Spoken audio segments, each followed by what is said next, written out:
Good morning বন্ধুরা, আশা করি আপনারা সকলে খুব ভালো আছেন এবং সুস্থ আছেন। আজকে আবার একটা নতুন রেসিপির মাধ্যমে কুকস অ্যান্ড কম্প্যানিয়নে আপনাদের সবাইকে স্বাগত জানাচ্ছি। আজকে আমি আপনাদের বানিয়ে দেখাবো বিভিন্ন অনুষ্ঠান বাড়ির অন্যতম একটি রেসিপি ফুলকপি আলুর তরকারি, যেটা আপনারা রুটি, লুচি, পরোটা সবকিছুর সাথেই খেতে পারবেন। চলুন তাহলে বেশি দেরি না করে শুরু করা যাক।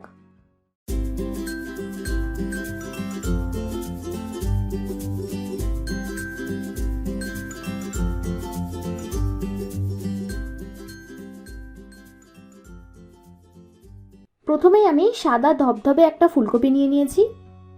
তারপর এখান থেকে ফুলগুলো কেটে আলাদা করে নেব।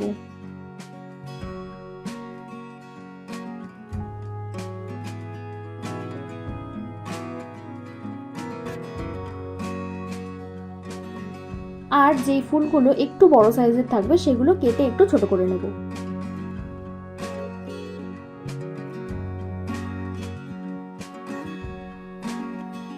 তারপর একটা পাত্রে জল নিয়ে সামান্য নুন হলুদ দিয়ে ফুলকপিগুলো ভিজিয়ে রাখবো।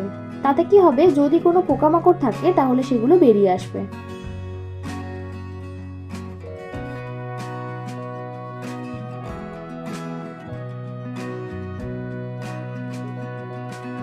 এবার আমি কিছু মিডিয়াম সাইজের আলু 4 ভাগ করে কেটে নিচ্ছি।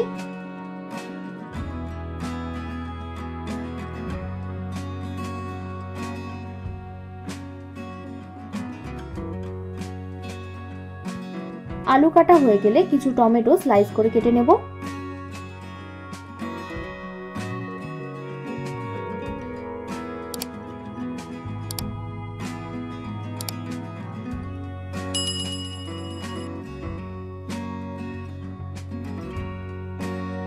তারপর দুটো পেঁয়াজ ছোট ছোট করে কুচি করে নেব।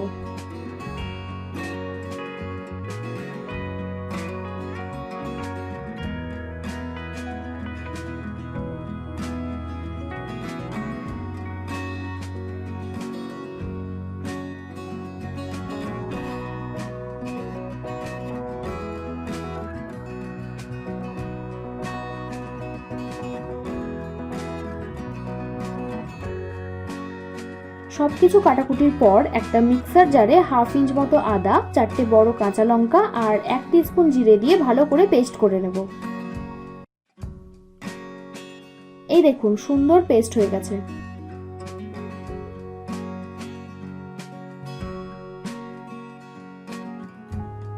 এবার কড়াই গরম করে তাতে পরিমাণ মতো সরষের তেল দিয়ে দেব। তারপর সামান্য নুন হলুদ দিয়ে আলুগুলো বেশ লাল লাল করে ভেজে নেব।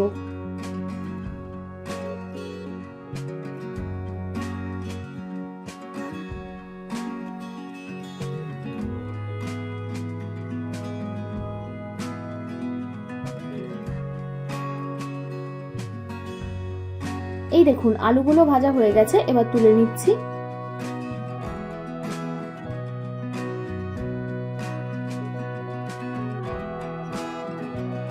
একইভাবে ফুলকপিগুলো ভেজে নেব।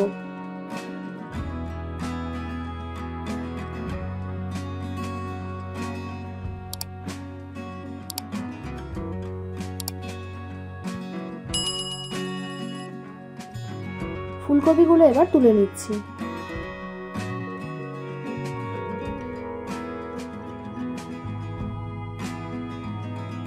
এবার ফোড়নের জন্য সামান্য তেল দিয়ে একটা তেজপাতা, একটা শুকনো লঙ্কা, একটা এলাচ, লবঙ্গ আর দারচিনি দিয়ে পেঁয়াজগুলো ভেজে নেব।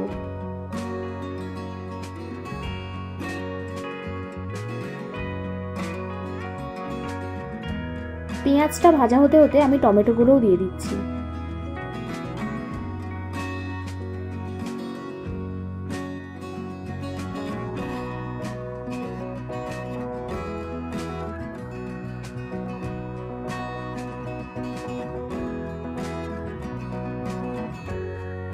তারপর স্বাদমতো নুন দিয়ে মশলার পেস্টটাও দিয়ে দেব।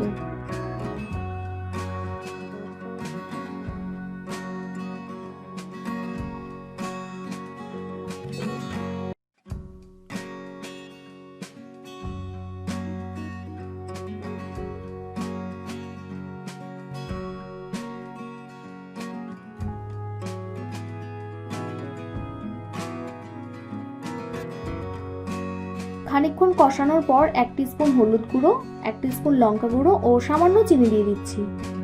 তারপর আবার ভালো করে কষাবো।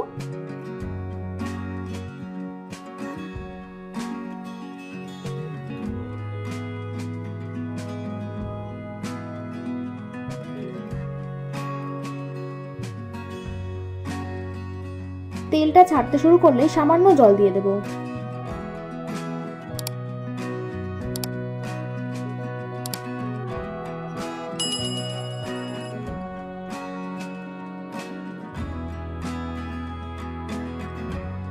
এখন ভেজে রাখা আলুগুলো দিয়ে 2 মিনিট কষিয়ে নেব।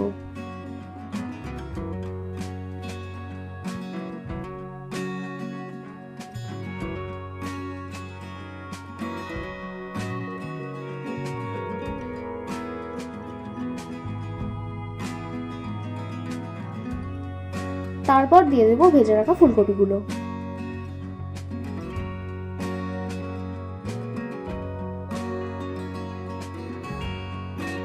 এরই মধ্যে আমি কিছু কড়াইশুঁটি দিয়ে দিচ্ছি।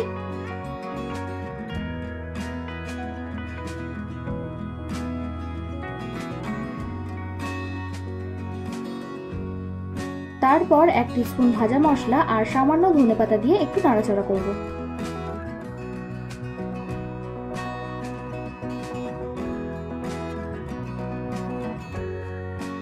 এবার সামান্য একটু জল দিয়ে 5 থেকে 10 মিনিটের জন্য হাই ফ্লেমে ফুটিয়ে নেব।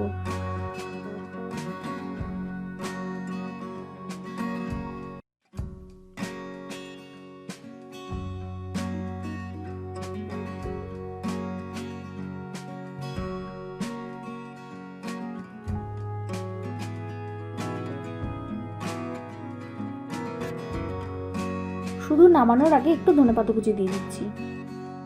আপনারা কিন্তু বাড়িতে এটা অবশ্যই ট্রাই করবেন আর প্রত্যেকবারের মতো আমাকে জানাতে একদম ভুলবেন না।